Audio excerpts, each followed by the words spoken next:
नमस्कार। लोकसभा चुनाव का बिगुल फूंके जाने के बाद सारी पार्टियां अपनी तैयारियों में जुट गई है। किन पार्टियों की क्या है तैयारी, ये हम जा जाकर पार्टी के प्रवक्ताओं से, उनके जो जिला अध्यक्ष हैं, हम पता कर रहे हैं कि आखिर उनकी रणनीति क्या है। इसी को लेकर के आज हमारे साथ आजसू के जिला अध्यक्ष हैं चतुरानंद पांडे जी। इनसे कुछ सवाल करेंगे, जानेंगे कि उनकी तैयारियां क्या है। चित्तरंजन जी, सबसे पहले तो आपका स्वागत है। धन्यवाद धन्यवाद। लोकसभा चुनाव की तैयारी क्या चल रही है आपकी? लोकसभा की तैयारी पूरी हो चुकी है। हम लोग की तैयारी होना नहीं, हम लोग पहले से तैयारी में थे और हमारी तैयारी पूरी है। और राजमहल लोकसभा चुनाव हम लोग जीतेंगे, इसकी पूरी तैयारी हो चुकी है। एनडीए के गठबंधन के साथ हैं आप, कितनी सीटों पर जीतेंगे? मतलब आपके पूरा एनडीए गठबंधन बोल रहे हैं, राज्य में जो सीटें हैं उसमें आप कितनी सीटें जीतेंगे? 14 के 14 हम लोग जीत रहे हैं और ये रुझान आ चुका है। पहले जो चुनाव हो गया है, जनता ने बता दिया है कि इस राज्य से 13 फूल और 1 फल हम लोग आदरणीय नरेंद्र मोदी को हम लोग सौंपेंगे। फल कहाँ का होगा? फल गिरिडीह का होगा, आजसू का होगा, बाकी हर जगह फूल होगा। फूल होगा। एक बात बताइए कि 2014, 2019 ये 2 बार मोदी का प्रचंड लहर, प्रधानमंत्री मोदी का प्रचंड लहर रहा। इन सब के बावजूद आप राजमहल लोकसभा सीट को नहीं निकाल सके, आपका गठबंधन नहीं निकाल सका। क्या लगता है इस बार क्या ऐसा जादू हो जाएगा जो कि आप निकाल लीजिएगा? ये सबसे बड़ा मुद्दा इस राज्य में भ्रष्टाचार का है और जनता बिल्कुल ऊब चुकी है राजमहल की और निश्चित रूप से वो बदलाव के मूड में है। और जो भी हमारे सांसद रहे हैं जेएमएम के, उनका जो कार्यकाल रहा है, उस कार्यकाल में जनता अपने आप को बहुत ठगा हुआ महसूस कर रही है कि इस क्षेत्र के सवाल को लेकर जो आज देश के बड़े पंचायत में हम लोगों ने जिनको विश्वास करके भेजने का काम किया, वो कहीं ना कहीं यहाँ के जनता के साथ विश्वासघात उन्होंने किया है और जनता बिल्कुल इस बार मूड बना चुकी है। आप सिर्फ 4 तारीख आप देख लेंगे, 4 तारीख को, कि राजमहल इस बार लोकसभा हम लोग जीत रहे हैं। ठीक है, 4 तारीख को तो रिजल्ट आएगा ही। जी जी। आप लोग कहते हैं कि भ्रष्टाचार आपका मुद्दा है। चलिए मान लिया कि भ्रष्टाचार एक मुद्दा है, विपक्ष का भी मुद्दा है महंगाई और बेरोजगारी। आपका न तो बीजेपी न ही बीजेपी के अलायंस के जो भी पार्टी, एनडीए के कोई भी पार्टी जो है इन 2 मुद्दों पर बात नहीं करती है, जबकि विपक्ष इसी मुद्दों पे घेरती है आपको। नहीं, विपक्ष का जो ये सवाल है ना, वो कहाँ उस पर खड़ा हो पा रहे हैं? कहाँ महंगाई है भाई, कहाँ बेरोजगारी है, बताओ आप देख लीजिए ना, पेट्रोल 2014 में क्या रेट था, आज क्या रेट है? पेट्रोल ये अंतर्राष्ट्रीय मापदंड है इसका, ठीक है। अच्छा। जहां से हमारा उसको क्रय किया जाता है वहां अगर महंगा होगा तो यहाँ स्वतः महंगा होगा। आप आज देख लो कि इस आप पड़ोसी राज्य देशों में चले जाओ, आपसे महंगा पेट्रोल डीजल बिक रहा है।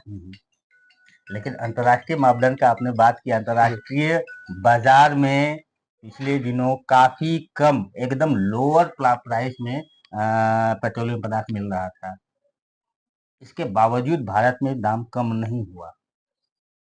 नहीं, ऐसा नहीं है, कम हुआ। अब पिछले आपको हमको लगता है कि मार्च में इसका रेट कम हुआ। आपकी पार्टी राज्य में कितने लोकसभा सीट पर चुनाव लड़ रही है? 1 सीट पे। 1 ही सीट पर क्यों? गिरिडीह। 1 ही सीट पर में आप मान गए? ये हम लोग का समन्वय है, समन्वय में जिस तरह से मांग गए। आजसू भी नीतीश कुमार की जगह की तरह जो है पार्टियां बदलती रही है, तो क्या लगता है कि आगे फिर ये पार्टी अपना एनडीए का साथ छोड़कर किसी और गठबंधन में नहीं जाएगी, इसका क्या गारंटी है? पहले मैं बता दूं कि आदरणीय नीतीश कुमार जी जो है, उन्होंने कभी पार्टी नहीं बदला। गठबंधन गठबंधन तो लोग आए और गए अपने स्वार्थ में। हाँ। जिनको जहां अच्छा लगा, उनके विचारों से जो उनको अच्छा लगा नीतीश कुमार का आए, और जिनको अच्छा नहीं लगा वो चले गए। नीतीश कुमार कभी नहीं बदले। तो वही तो हुआ, मतलब गठबंधन के लिए पार्टी आपने बदला है ना? पार्टी नहीं बदला, पार्टी आपका अपना पार्टी है, लेकिन अलायंस तो आप कभी उसके जेएमएम के साथ तो कभी भाजपा के साथ अलायंस तो किए हैं ना। कभी भी हमारी पार्टी झारखंड गठन के बाद माननीय हमारे आदरणीय सुदेश कुमार महतो ने कभी भी एनडीए का साथ नहीं छोड़ा। आप एक भी प्रमाण बता दो। हमेशा हम एनडीए के साथ रहे और मजबूती से रहे। बीच पिछले विधानसभा में कुछ विषय पर बात नहीं बनी तो हम लोगों ने अकेला लड़ना स्वीकार किया। हमारे गठबंधन के साथी भी अकेले लड़े, उसमें हम लोगों को हानि भी हुई। तो फिर विचार बना और एक साथ अभी हम लोग चल रहे हैं। और ये गठबंधन इस राज्य के कल्याण के लिए है। ये गठबंधन यहाँ के बेरोजगार युवाओं के लिए, यहाँ जो भ्रष्टाचार चरम सीमा पर है, जो लूट खसूट हो रहा है, उस पर लगाम कैसे लगे। जनता जो स्वप्न हम लोग देखे थे, आशु पाटिल जिस सोच के साथ लड़ाई लड़कर इस राज्य को प्राप्त किया, वो कहीं ना कहीं अभी अधूरा है। उसको प्राप्त करने के लिए आशु आज जो है हम लोगों ने आदरणीय नरेंद्र मोदी को मजबूत करने का काम किया। और हम ही नहीं, पूरे देश में आप एक लहर देख लीजिए। मैं देखता हूं कहीं मोबाइल में या फिर समाचार के माध्यम से जनता कितने आदर भाव से उनका स्वागत वेलकम करती है। मैं तो नहीं देखता हूं कोई विपक्ष के नेताओं के लिए इतना जनता नरेंद्र मोदी ने जनता के बीच अपना एक अलग पहचान तो बनाया है, इसमें कहीं कोई दो राय नहीं है। नहीं, सही है। लेकिन आपका जैसे पार्टी का नाम है ऑल झारखंड स्टूडेंट यूनियन, यानी ये झारखंड के विद्यार्थियों के लिए ये संगठन है। सही है। तो विद्यार्थियों की लड़ाई अब आप लड़ते हुए दिखाई नहीं दे रहे हैं। नहीं भाई साहब, अभी हम लोग पिछले माह जो है यहाँ पे जो पेपर लीक का मामला हुआ था, उसमें आशु सबसे पहले मुखर होकर पूरे राज्य में आंदोलन करने का काम किया। और हमारे बातों को कहीं ना कहीं सरकार ने संज्ञान लिया, उस पर कार्रवाई भी हुई। और भी आगे जो हम लोग जांच की मांग कर रहे हैं कि भाई और भी जो दोषी हैं वे बचे नहीं और यहाँ के युवाओं के साथ न्याय हो, इसकी लड़ाई तो हम लड़ते रहते हैं। तो यदि हम पूछे कि ऐसा कोई 5 मामला बता दीजिए कि विद्यार्थियों के हक में आपकी पार्टी ने उठाया हो और उसका क्या परिणाम निकला, या ये भी बता दे तो। आप साहेबगंज से ही हम लोग स्टार्ट करते हैं। साहेबगंज कॉलेज में पहले एमए की पढ़ाई नहीं होती थी। आंदोलन किसने किया? आशु ने। आज एमए की पढ़ाई हो रही है, पहला। दूसरा, आप राज्य में बहुत जगह आपको रांची विश्वविद्यालय ले लीजिए या फिर आप हजारीबाग, क्या बोलते हैं, कौन महाविद्यालय उसको बोलते हैं,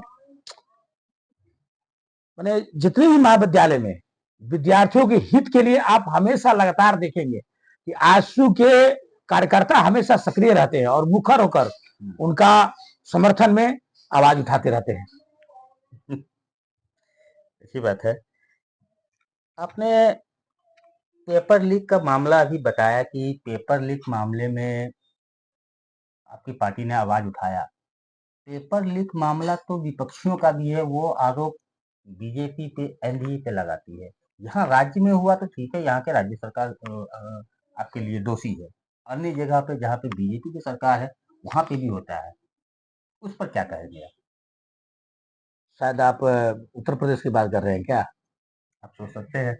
नहीं, उत्तर प्रदेश में जो मामला आया वहां पे जो आदरणीय जोगी जी महाराज हैं, उनके बारे में आपको भी बताने की जरूरत नहीं और जनता भी जानती है। उस पर पूरी कठोरता से कार्रवाई कर रहे हैं और ये पूरा उत्तर प्रदेश का युवा और वहां की जनता उन पर 100% विश्वास करती है और उनको कहीं ना कहीं न्याय मिलेगा। जोगी जी के राज में कहीं भी ऐसा न्याय नहीं होगा। अभी तक इस मामले में बुलडोजर नहीं चला है। चलेगा। INDIA गठबंधन जो है उसके बारे में आजसू क्या विचार रखती है? नहीं, इंडिया गठबंधन, इसको लोग ठगबंधन के रूप में देख रहे हैं। इनके कोई भी नेता यहाँ की जनता विश्वास करने के लिए तैयार नहीं। ऐसा अब बताओ, एक भी नेता का नाम बताओ। और प्रधानमंत्री का फेस उनको आगे करके अगर ये एनडीए गठबंधन लड़ रही है तो बताओ आप कौन है उनका नेता, कौन आने वाले समय में प्रधानमंत्री बनेगा बताइए? वो तो हिडन चेहरा है राहुल गांधी, सबको को पता है। यदि इंडिया किनको पता गठबंधन, है? सबको को पता है, ये हिडन तो हिडन है तो ये पार्टी हिडन में जा रही है। है। पार्टी भी हिडन में जा रही है, आप जान लो। राज्य में जेएमएम का जो 4 साल का जो कार्यकाल रहा, लगभग 4.5 साल का, इसको आप कैसे देखते हैं? नहीं, हम ही नहीं देखते, पूरी जनता देख रही है कि किस तरह से इस राज्य के मुखिया को जेल जाना पड़ा। इस राज्य के दूसरे नंबर के अवधार रहने वाले हमारे राजमहल लोकसभा के पाकुड़ विधानसभा के विधायक मंत्री आलमगीर जी, उनको जेल जाना पड़ा। कई आईएएस को जेल जाना पड़ा और कई उनके समर्थक जो है, उनके हेल्पिंग फोर्स वाले सब लोग जेल जा रहे हैं।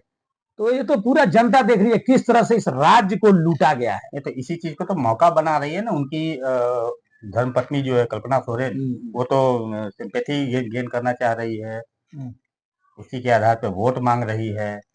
ये आपको कहीं ना कहीं नुकसान पहुंचाता हुआ दिख रहा है क्या? कहीं कहीं कहीं कुछ नहीं है। कल्पना सोरेन पहले ये बताए कि अपने नाम पर जिनका सरकारी जो भूमि उन्होंने लिया है, वो कहीं से जायज है क्या? कल्पना सोरेन आज जो मंच पे आ रही है और अपने को नेता प्रस्तुत कर रही है, हमें तो लगता है कि भाई जेएमएम में उनका ही विरोध है। जेएमएम पार्टी के अंदर भी 3 पार्ट बना हुआ है। 3 पार्ट किसका किसका बता रहे हैं? आप देखो उनके नेता कहीं एक साथ, आप देखो कहीं नेता है। नहीं, आपने 3 पार्ट कहा, 3 पार्ट कौन कौन सा है? 3 पार्ट एक कल्पना जी का है, एक पार्ट अभी निष्कासित हो गए लोबिन जी का है, अच्छा, तीसरा उनके जो बसंत बाबू हैं उनका है। लोबिन जी के साथ तो कोई नजर नहीं आ रहे हैं। नहीं, आप बोले ना हिडन हिडन चल रहा है, अभी हिडन हिडन का खेल अभी झारखंड में चल रहा के है। बारे में तो ये भी कहा जा रहा है कि वो भाजपा के बी टीम है। भाजपा के बी टीम है, मुझे वो ऐसा नहीं विजय लगता है। हांसदा को हराने के लिए भाजपा के साथ हाथ मिलाई है। आप बिल्कुल ही आप देख लो, राजमहल लोकसभा में बी सी डी का कोई काम नहीं। जनता बिल्कुल तैयार है। आप माने कि किसी वर्ग में नहीं बांटो, सारे वर्ग का मैं बात बता रहा हूँ। मैं लगातार क्षेत्र में भ्रमण करने के दौरान में देखा है कितना उत्साह है लोगों में। लोग बोलते हैं कि अभी तक भाई आपका गाड़ी नहीं आया, प्रचार का इंतजार करते हैं कि आपकी गाड़ी नहीं आई। वो तो ठीक है, लेकिन ये बात तो आपको मानना पड़ेगा ना कि लोबिन हेम्ब्रम का अपना एक अलग जनाधार है, जिसके बल पे वो जीतते आए हैं। और यही चीज कहीं ना कहीं उनको निर्दलीय प्रत्याशी के रूप में लड़ने का एक हौसला दिया है। ये सही है या गलत? नहीं, उनकी बात को मैं ये नहीं करूंगा। अपना नेता तो है वो, और उन्होंने जिस उद्देश्य को लेकर चुनाव लड़ने का फैसला किया है। लोबिन जी के लिए सॉफ्ट कॉर्नर है आपके मन में? नहीं, सॉफ्ट कॉर्नर जो भी इस राज्य के नेता है, पार्टी छोड़ दीजिए। हाँ, आशु का बिल्कुल स्पष्ट ये है कि जो भी नेता इस राज्य की भलाई के लिए काम करेगा, हम लोग उसके लिए खड़ा रहेंगे। आपकी पार्टी में कहते हैं ये लोग कि लोकतंत्र नहीं है, एक ही अध्यक्ष हैं जो कि चले आ रहे हैं, कभी बदल नहीं पाए। यानी हम लोग बदलना ही नहीं चाहते उनको। तो फिर लोकतंत्र कहाँ हुआ? नहीं, आप लोकतंत्र में हमारा हर 3 साल में अधिवेशन होता है, खुला अधिवेशन। ठीक ठीक। वहां पे लोग के द्वारा अध्यक्ष का चयन किया जाता है। कहीं हिडन वाला जो आप बोल रहे हैं, हिडन हिडन नहीं चलता हम लोग। बिल्कुल खुला मंच पे अध्यक्ष का चुनाव हम लोग करते हैं। और वैसे नेतृत्व को आंसू पाया है ना, उसको कभी हम लोग छोड़ेंगे नहीं अभी। ठीक है, वैसा माने कि ड्रेसिंग क्या बोलते हैं उनको, चेहरा, और ऐसा व्यक्तित्व हमारे केंद्रीय अध्यक्ष का है कि कहीं ना कहीं पूरे राज्य का युवा का वो आदर्श है। यानी पार्टी उस चेहरा के इतर कुछ नहीं सोच पा रही है। नहीं, जब तक है तब तक भाई अच्छा चेहरा तो अच्छा ही लगता है ना। अच्छा चेहरा अच्छा लगता है, लेकिन क्या लगता है कि भविष्य में बदलेगा ये चेहरा क्या? नहीं, हम तो हमेशा यही चाहेंगे कि हमारा गार्जियन उसी तरह बैठा रहे, हम लोग को आगे लेके चलता रहे। पूरा संगठन का विश्वास है भाई। राज्य का ऐसा कोई 5 मुद्दा बताइए पांडे जी, जो कि जिसको लेकर आप जनता के बीच जाइएगा, वोट मांगिएगा। यानी 5 मुद्दा का जरूरत नहीं है इस राज्य में। एक ही मुद्दा भ्रष्टाचार है। जनता बिल्कुल ऊब चुकी है इनसे, इनके कुकर्मों से। भ्रष्टाचार किसी के भी समय में रुका नहीं है, चाहे वो बीजेपी का शासनकाल रहा हो या जेएमएम का शासनकाल रहा हो, किसी के भी समय में भ्रष्टाचार रुका नहीं। नहीं, पहली बार जेल भी पहले कोई मुख्यमंत्री नहीं गया है।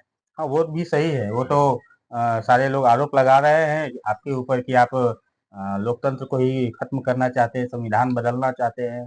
और अभी सुप्रीम कोर्ट जब आपको जमानत दे देती है तो बड़ी आप ताली पीटते हैं कि भाई बड़ी, हम लोग को तो न्याय अदालत पे बहुत विश्वास है, आदरणीय माननीय अदालत पर। और जब वही कानून जब आपको पकड़ती है चोरी करते हुए, तो आप विरोध में खड़े हो जाते हैं। भाई दोहरा चरित्र मत दिखाओ ना। तो जब आपको न्यायालय पे विश्वास है तब न्यायालय जाओ। कहाँ आपको कोई रोक रहा है? अभी कहाँ खाली हाथ आई बताओ आप? किसके यहाँ गई और खाली हाथ आई? कई बार भाजपा के नेताओं पे भी आरोप लगा है कि उसके यहाँ भी बहुत कुछ मिला है। भाई आप जाओ ना, कंप्लेन करो। आपको कोई रोका था क्या? आपकी सरकार थी, आपके पास कई एजेंसियां, आप जांच कराओ। आप अभी हेमंत सोरेन के मामले में किन्होंने कंप्लेन किया था? किसने कंप्लेन किया? किसी ने नहीं।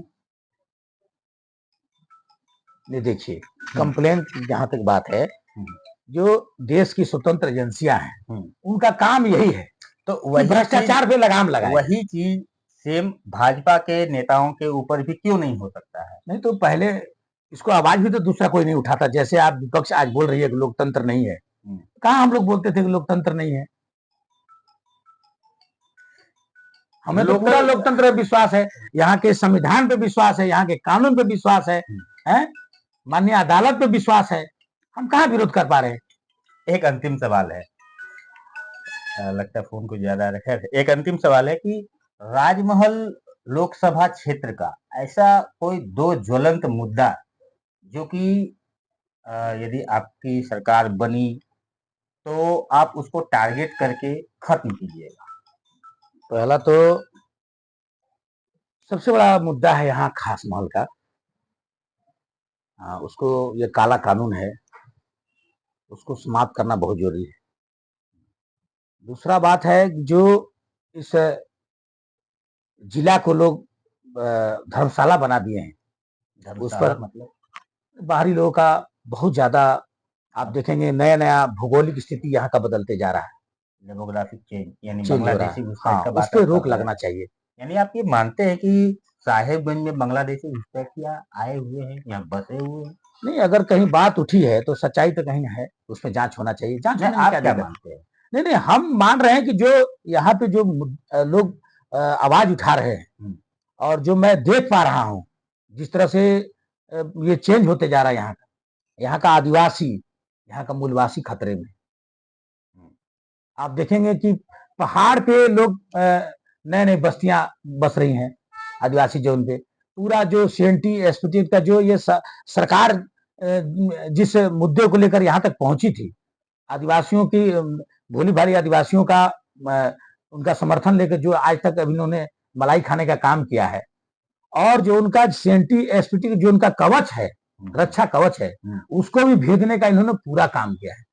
आप देख लीजिए पूरे क्षेत्र में आदिवासियों की जमीन कैसे लूट हो रही है।